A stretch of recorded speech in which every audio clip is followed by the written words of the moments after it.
এতিয়া আহি পাই গৈছোঁ বড়ো সাহিত্য সভাৰ পৰিৱেশন চলি চাওক লগত মোৰ মানুহজনী আছে আৰু মোৰ এয়া ল'ৰা এই বেটা দেখো ইধৰ এতিয়া যাম বড়োসকলৰ ঘৰলৈ বুলি চাওক চলে চলে চলে চলে কাম চলে চলে চলে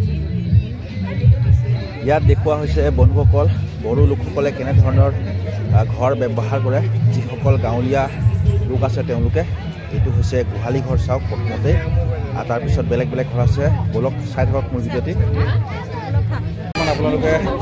চাওক বড়ো লোকসকলৰ থকা বাসগৃহৰ কিছু দৃশ্য বড়ো লোকসকলৰ মূল ধৰ্ম হৈছে বাথৌ ধৰ্ম বাথৌ ধৰ্মক কেনেকৈ বা বাথৌ ঈশ্বৰক কেনেকৈ পূজা কৰা হয় সেয়া দেখুওৱা হৈছে চাওক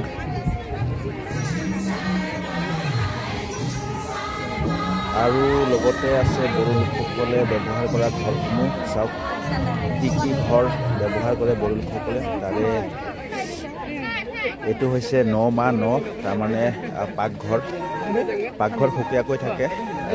গাঁওসমূহত থকা বড়ো লোকসকলৰ ইয়াৰ ভিতৰলৈ নাযাওঁ বহুত ভিৰ আছে কি কি সঁজুলি সামগ্ৰী ব্যৱহাৰ কৰা হয় তাকো দেখুওৱা হৈছে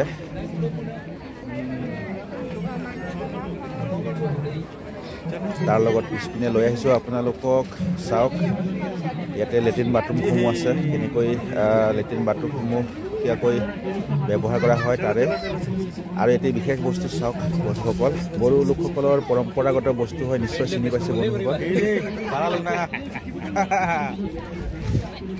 আৰু লৈ গৈছোঁ আন এটা ঘৰলৈ এইটো হৈছে চৌৰাংন তাৰমানে আলহী থকা ঘৰ আলহী আহিলে এনেকুৱা ঘৰত থাকিবলৈ দিয়া হয় তাৰপিছত খোৱা ঘৰ বেলেগকৈ আছে বড়ো লোকসকল মূলতঃ কৃষি কাৰ্যৰ লগত জড়িত তাৰে কিছু আভাস দিয়া হৈছে চাওক কেনেকৈ খেতি কৰে শস্য ৰোপণ কৰে চাওক ইয়াত হাল বাই থকা দেখুওৱা হৈছে তাৰ লগতে কঠীয়া উঠোৱা আলি কোৰ মৰা ধান ৰোপণ কৰা আদি দেখুওৱা হৈছে কেনেকৈ কৃষি কাৰ্যৰ লগত জড়িত হৈ থাকে আৰু অতীজৰ পৰা জড়িত হৈ আহিছে কেনেকৈ শস্য কটা হয় আৰু ঘৰলৈ অনা হয় তাৰে দৃশ্য চাওক বড়োসকলৰ নিয়মতো ঘৰলৈ লক্ষ্মী অনা হয় বড়োসকলে ইয়াক মাইনাও অনা বুলি কয় এতিয়া লৈ আহিছোঁ গোহাল ঘৰৰ কাষেৰে চাওক বড়োসকলৰ যিটো পৰম্পৰাগত ঢোল ইয়াক খাম বুলি কোৱা হয় আৰু লগতে আছে ভঁৰাল ঘৰ ধান থোৱা টুন এই ভঁৰাল ঘৰত এনেকৈ চাকি বান্তি জ্বলাই থোৱা হৈছে এইটো হৈছে ভঁৰাল ঘৰ আৰু তাৰ লগত জড়িত চাওক বস্তুসমূহ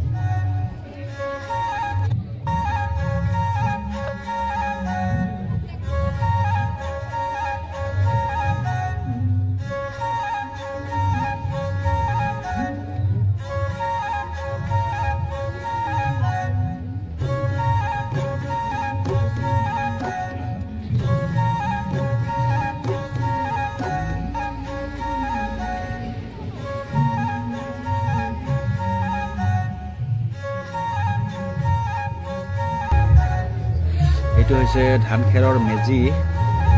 আৰু তাৰ লগতে আছে চাওক গাহৰিৰ গঁৰাল গাহৰি ৰখা আছে ইয়াতে চাওক